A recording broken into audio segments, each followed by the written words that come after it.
Senhor presidente, apenas para fazer o encaminhamento, vou votar, obviamente, favoravelmente ao requerimento do senador Ivo Cassol, até porque sei da realidade da Amazônia, fui governador do Amazonas durante 8 anos, ao lado do companheiro Ivo Cassol, e compreendo de que o Senado da República precisa conhecer melhor a realidade da Amazônia, seja no Amazonas, seja em Rondônia, seja no Pará. Afinal, esta é a casa da representatividade da Federação Brasileira e há muitas experiências. Há experiências positivas, há experiências negativas. Com relação ao Rio Roosevelt, por exemplo, que é um tributário de rios que acabam desaguando no Rio Madeira, no estado do Amazonas, nós temos uma experiência importante, aliás, temos 2 experiências importantes que poderiam, inclusive, servir como aliança nessa questão de conhecer as operações. Nós temos uma que é a reserva do Juma, que pega Novo Aripuanã, Rio Juma, que é um tributário do Rio Roosevelt, e temos o outro que é um conjunto de mosaicos na fronteira do estado do Mato Grosso com o Amazonas, que trata de um triângulo bastante pressionado pela nova fronteira, onde tem comunidades indígenas, onde tem uma série de situações em que vale a pena, creio eu, senhor presidente, se o nosso relator, aliás, o propositor do requerimento assim concordar, quem sabe estender esta visita, não apenas a questão do estado de Rondônia, mas pontuarmos algumas experiências no Pará, no Amazonas, em Rondônia, Acre, para que esta comissão, que trata de temas tão pertinentes à Amazônia, possa ter em loco um conhecimento das diversas ações positivas e, às vezes, nem tanto positivas que acontecem nas comunidades indígenas e nas reservas ambientais na Amazônia brasileira. Pelos seus direitos. Mas, senhor presidente, senhoras e senhores senadores, quero aqui, até dando sequência, meu caro líder Eduardo Braga, já que nós conversamos muito com os líderes dessa casa, com o presidente José Sarney, o líder aqui do governo, ou seja, meu líder, o senador Eduardo Braga, mas principalmente, meu caro senador Luiz Henrique, Vossa Excelência que foi governador de Estado. Nós não podemos atravessar esse período de dezembro sem uma resposta, aliás, sem 2 respostas fundamentais para esse momento da economia, das finanças e até da organização desse chamado Pacto Federativo e, principalmente, da administração de estados e municípios. Me refiro à questão das dívidas, quero tocar nesse assunto, até porque, senador Eduardo Braga, foi um compromisso assumido pelo governo conosco quando da aprovação da Resolução 72 nessa casa.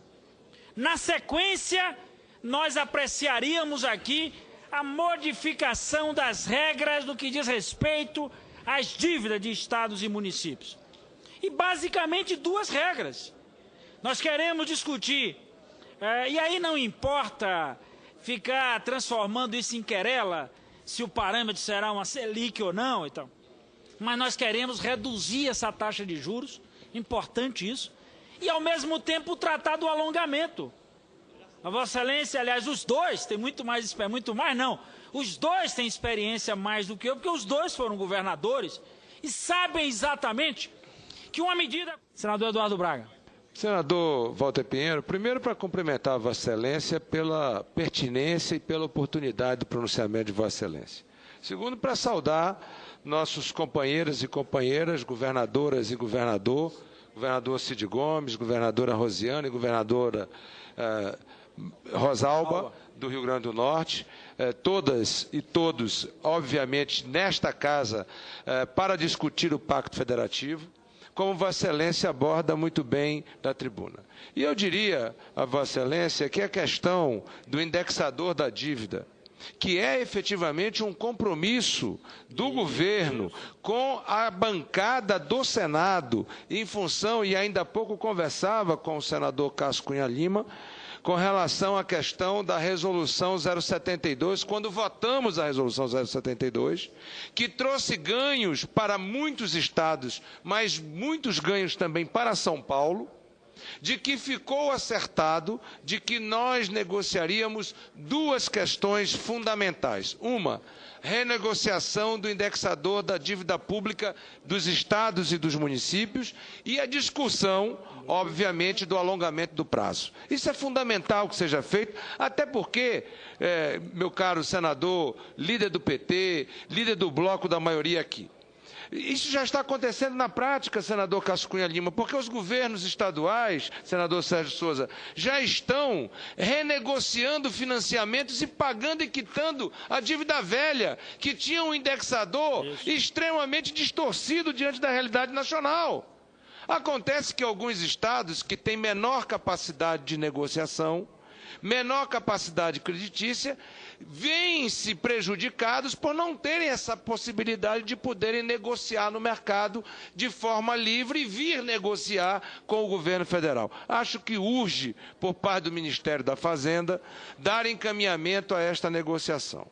Segundo ponto que eu acho que vale a pena relembrar, também nesta tarde no Senado da República, é a questão da partilha do ICMS no comércio eletrônico. Isso. Fundamental para os estados da região do Nordeste, da região Norte, da região Centro-Oeste, da região Sul e Sudeste, mas... Lembrando que isso movimentou 25 bilhões de reais. Este ano. Ano que vem, a projeção é que movimente 37 bilhões de reais. Nós estamos falando, portanto, para estados como Roraima, estados como Amazonas, estados como Paraíba, Bahia, de recursos fundamentais. Para o estado do Amazonas, com 25 bilhões de reais, que foi o faturamento deste ano, o estado teria 150 milhões a mais de receita. Isso significa para o Amazonas, senhor presidente, senhor nosso líder Walter Pinheiro, significa saber que nós poderemos investir mais, por exemplo, na educação, que nós poderemos investir mais, por exemplo, na saúde. Portanto, esta é uma questão que não depende do governo, depende da Câmara dos Deputados. E aqui fica um apelo ao presidente Marco Maia e ao colegiado de líderes da Câmara dos Deputados para colocar em votação a questão da partilha do ICMS do comércio eletrônico. E, por fim, dizer da pertinência e da oportunidade do discurso de Vossa Excelência em relação ao Fundo de Participação dos Estados. Não cabe mais aqui ao Senado ficarmos dizendo que não há tempo para discutir uma matéria que já está no Senado há muito tempo. Isso. O que nós temos que chegar à conclusão é que aquilo que não é possível de acordo, que venha a votos no plenário. Que nós possamos construir o acordo mínimo que viabilize a votação e que nós possamos decidir no voto e no plenário aquilo que não tem acordo, para que nós possamos decidir esta matéria. Até porque esta é uma lei complementar que ainda terá que ser votada pela Câmara dos Deputados. E se o Senado não urgir, não correr, não ultimar, não agir de forma célere sobre essa questão, não caberá tempo à Câmara dos Deputados para poder deliberar sobre essa matéria. E, por fim, para encerrar a parte, eu gostaria de aqui parabenizar o posicionamento do governador Jacques Wagner no pronunciamento publicado no dia de hoje na grande imprensa nacional. E quero aqui fazer apenas uma ressalva, chamando a atenção dos senhores senadores. A alíquota interestadual igual, num país com desigualdades econômicas e sociais, é impossível. É preciso que haja uma transição. É injusto, inclusive. É injusto. Não há justiça tributária em um estado como o estado da Paraíba transferir riqueza para um estado como o estado de São Paulo. Nada contra o estado de São Paulo, mas São Paulo já detém 36% do PIB brasileiro. Nós não podemos fazer com que todos os demais estados sejam exportadores de recursos tributários líquidos para o estado de São Paulo. Isto é impossível, é injusto, é inviável no Pacto Federativo. O posicionamento do governador Jacques Wagner no dia de hoje na imprensa nacional demonstra de que há uma oportunidade de uma aliança entre Norte, Nordeste, Centro-Oeste e outros estados produtores para que não se faça um estupro e uma injustiça aos estados que têm ajudado com oportunidades de emprego e renda. Parabéns a Vossa Excelência, absolutamente pertinente o pronunciamento de Vossa Excelência no dia de hoje no Senado. Muito obrigado.